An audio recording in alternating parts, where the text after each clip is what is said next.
өте тамаша сабақ. Біздер өзіміз сөз мәйегі мақал, біз ой сандық, яғни тіл мәдениеті және мақал мәтелдер тұрақты тіркестермен танысатын боламыз. Жақсы ма? Жақсы. Ендеше біз осыған дейін білеміз ғой, өзіміз мақал дегеніміз не, мәтел дегеніміз не, тұрақты тіркес дегеніміз не. Білеміз бе? Білеміз, сонда да қазір біздер ойласаңыз, ойымызға түсіп көреміз. Жақсы ма?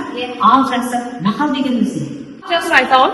Көне әдебиетімізден келе жатқан мұра ойды анық білдіреді. Ой анық, сосын нақты дәл белгіледі.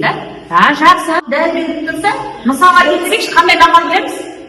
Мақал айта қойыңызшы. Көзі жоқ, құлағы салатын ақылы толады, құлағы жоқ, көзі салатын ақылы солады. Бұл мақал айттың, өте тамаша. Мәтел дегеніміз не, есін келтірейікші? Дегеніміз ойды қысқалды бейнелі түрде ишарамен беріледі. Дұрыс, өте тамаша. Ой не істеліп тұр, сонда бейнеленіп, қысқалданып, ишарамен беріледі. Қыздың көзі қысылды. Сосын тағы қандай туған болады? Көпті көрсек көңіл. Өте жақсы, тамаша. Жақсы отыра. Екі-үш сөз бір мағынаны беретін болса, ол тұрақты сөз тіркесі деп аталады. Мысал айта қойың. Ит арқасы қиянда. Ит арқасы қиянда. Шын мәдениеттің арқасы енді алыста тұрған естіп тұрған, бірақ қиянда десе, ол не білдіріп тұр? Алыс, өте алыс деген жерді білдіріп тұр. Соны алыс жердегі мағынаны білдіріп тұр. Жақсы отыра қой. Қой аузынан шөп алмасың. Ой алдынан шөп алмасың. Ал жасы бермек көр.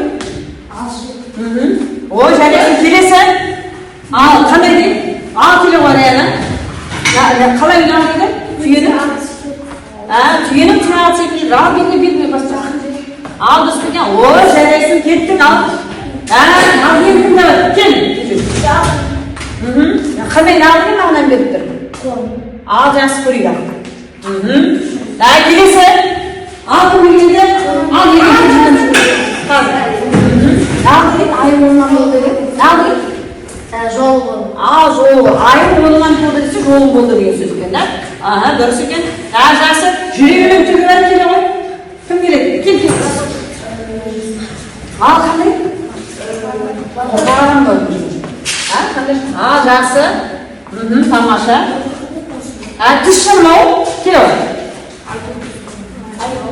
Үндемеу деген, да? Жақсы. Ешнәрсе айтып үндемеу. Қазір бізде шапшандыққа жұмыс жасап, үстел қоса. Ал кеттік. Біріншісі? Ал жақсы, ренжу сені қарай. О, жарайсың. Келесі? Жақсы. Ал, енді оқушылар қараңыздар. Бізде жаңа мақал мәтелдерді айтып қой. Енді жазамыз. Ал, келі. Ал, жаза ғой.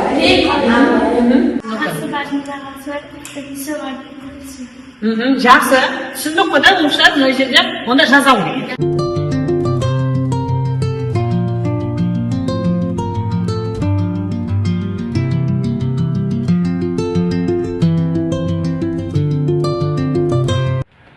Бүгінгі сабақтан мақал мәтел тұрақты сөз тіркестерін бір-бірімен ажыратып үйрендім. Ой қоржынына мақал мәтел тұрақты сөз тіркестерін қостым.